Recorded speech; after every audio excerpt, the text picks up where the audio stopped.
time of the woman.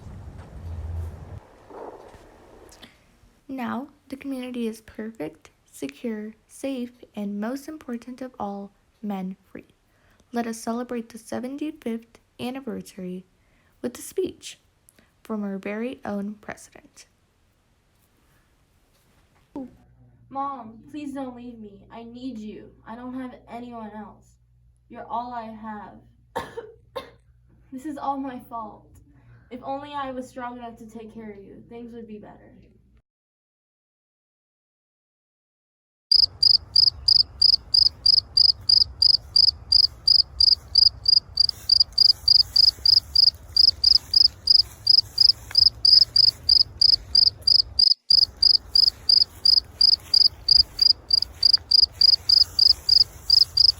What is this? Who is this? I've never seen anything like this before. Why don't we see people like this here? Is there something wrong with us? Is there something wrong with them? Is there something wrong with... Hello, my name is Mabel O'Ryan, leader of our community that we like to call Dystopia. I like to think that my purpose is to guide your hearts and minds with your fellow sisters so that you may grow and help our home prosper. What better place as a home with safe and secure borders such as ours, with lush fields as far as the eye can see, plenty of housing, and a happy community. We are the prestige example of a flourishing city. Through toil and sacrifice, our collectivism has risen from the ashes against the villainous acts bombarded upon us by the rebels on the Great War. Buildings reduced to dust, families torn apart by death, poverty, and unruly men committing brutal, unspeakable acts during the unstable rebuilding period. Pain and oppression dominated the lives of people before the time of the women. The rebels' only wish was to rise and conquer, leaving nothing but destruction in their wake.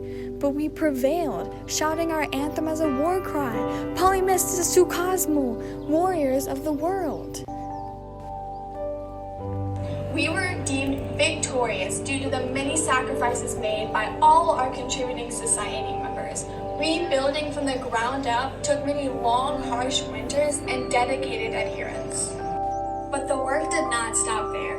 As a group of freedom keepers and myself, to continue our prime way of living, I am obligated to lift the massive decision of job location for our citizens.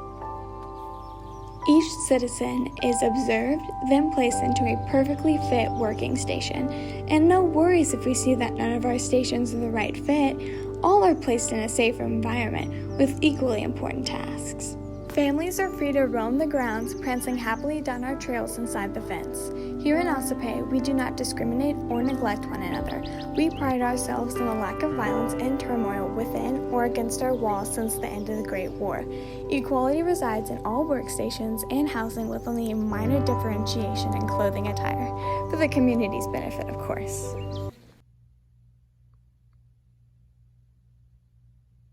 Can you believe she's saying this? She seems so insincere. Yeah, exactly. Like, has she seen the way we live? It's nothing like how she says it is. It really isn't. I think she's delusional. Mm-hmm. I need to tell her about those letters. You should. Like, I really do. Let's prove her wrong. Yeah. Let's do it. I, President Mabel O'Ryan, am bringing you this message to ensure complete unification between all our people. Rest assured that your trust is not misplaced. You are in good hands with me as the president of Dystopia. I saw a picture of a man at the boundary line. It was 8 o'clock, and I stumbled upon a picture and a note. In the picture, there's a woman and a girl and something else. I can't put my finger on what it is, but they were together in the collective, like a smaller community. They seemed so happy, and in the note they called it a family. To me, it seemed like it wouldn't be all that bad to have someone in our lives like this in a so-called family. Why don't we have any people like this in our community? What happened to them? Maybe if I had a family like this, my mother could have been saved. Arrest this girl immediately! No, you have to listen to me. Let me go! I need answers! Off! Away with you! Will we convene later? Yes, of course, ma'am. Girl Carson, get over here immediately! Yes, ma'am. What was that? That could have ruined everything! I don't know, ma'am. She shouldn't have had access to the filming location. Well, fix it! Who is that pitiful girl anyway? According According to her identification bracelet, she's a young girl named Maddie from the poorest part of the city. And based on what I learned from her outburst, she's learned of the men. We cannot have this leaked. She must not speak a word of this to anyone. In order to keep this from the public, we have to find a way to silence her. Make sure the citizens only know what I've told them. I'll order the head of the street cleaners to fire her so she won't be a part of the station. Then I'll have her exiled so no one will believe her. She'll just be seen as a poor and worthless street cleaner who went crazy. We'll just say that she was a danger to society and nothing could be done. All right, whatever it takes to keep this under control. We can't have those worthless people revolting against us. Yes, ma'am. And find out where she found this information and who she might have told before she came to us. Yes, ma'am.